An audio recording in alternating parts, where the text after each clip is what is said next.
This is Anthony with True Diamond Heart, beginning the actual substance of our Divine Sparks of Light and Love series. Honesty and recognition. The beauty of the butterfly, of the moth, of the doggy, of the puppy on the bed, of the cars that pass, come and go. The first thing that's absolutely necessary that opens us is awareness. Awareness. Now, sparks of light and love are that which reveal against a background and a backdrop of darkness. Now, if we think that there's no backdrop of darkness, we won't recognize the sparks of light and love. If we've been convinced by our own self-deception to believe that everything's just wonderful, and it's okay to be basically anxious and uncomfortable and worried and full of traumas from the past and opinions and likes and dislikes and things that separate us constantly from other people, have us comparing ourselves to other people all the time. If this is what we believe, that jet that's passing overhead, oh, how could it be interrupting us? And if we don't see this, see these things, see the inability to sleep, to maintain proper relationships, meaning stable relationships inside of ourselves, to identify as the children of God rather than as separate bodies in competition with each other.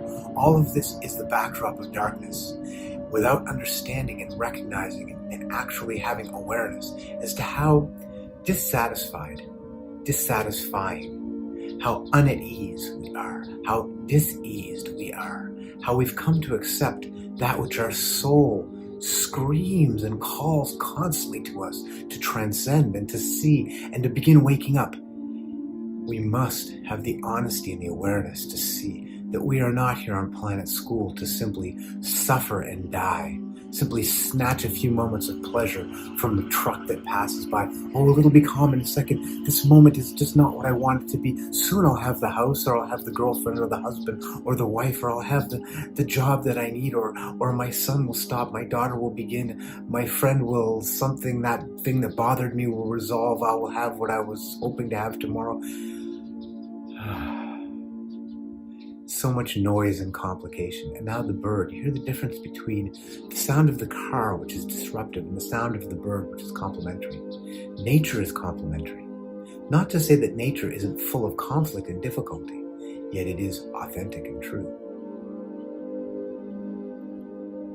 First thing, let's be honest about the fact that there is darkness that we're carrying, because we only see the darkness that we're carrying.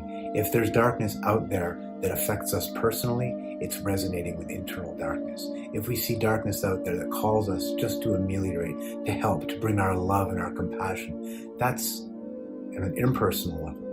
Just because that is the nature of being in a state of love, which is the state of light and love. Love is the state of light. Light is the state of love. In that state, the need to heal and help and ameliorate and compassion and love and kind and beautify and truth and all those things, bring all that and expand it, is natural. And yet, if we're taking the darkness outside personally, it's resonating with internal darkness. All the suffering that happens to us after food, clothing, shelter, free time, company, and security, after this, is, as adults, our responsibility. No one said blame, simply our responsibility. All the difficulty, the pain, the dis-ease, the unease, the fear, the worry, the anxiety, all of these things are our responsibility, meaning within our power to transform into light. But we must see and acknowledge and accept on some level first the darkness before we'll be ready to see that almost everything that happens is a divine spark of light and love. Simply be still as possible. That's right, we will talk about stillness next time. Thank you. Stillness, to be still and acknowledge that there is darkness. And against the backdrop of darkness will become the obviousness of the light and the love that is continually sparking in and around us. Stay with us. We're going to get into how light and love transform from little sparks into little flames, into larger flames, into roaring fires that consume the darkness and become the light of our being. And in that light are we in joy, in beauty, in service, and in truth, and authenticity. We'll speak about stillness next, and we'll get into all these other topics. We'll learn about how to experience, how to fan the flames, how to turn the little sparks into the complete consumption of the darkness that we carry, so that we can live joyful, peaceful, light, and open lives. Stay with us. See you soon.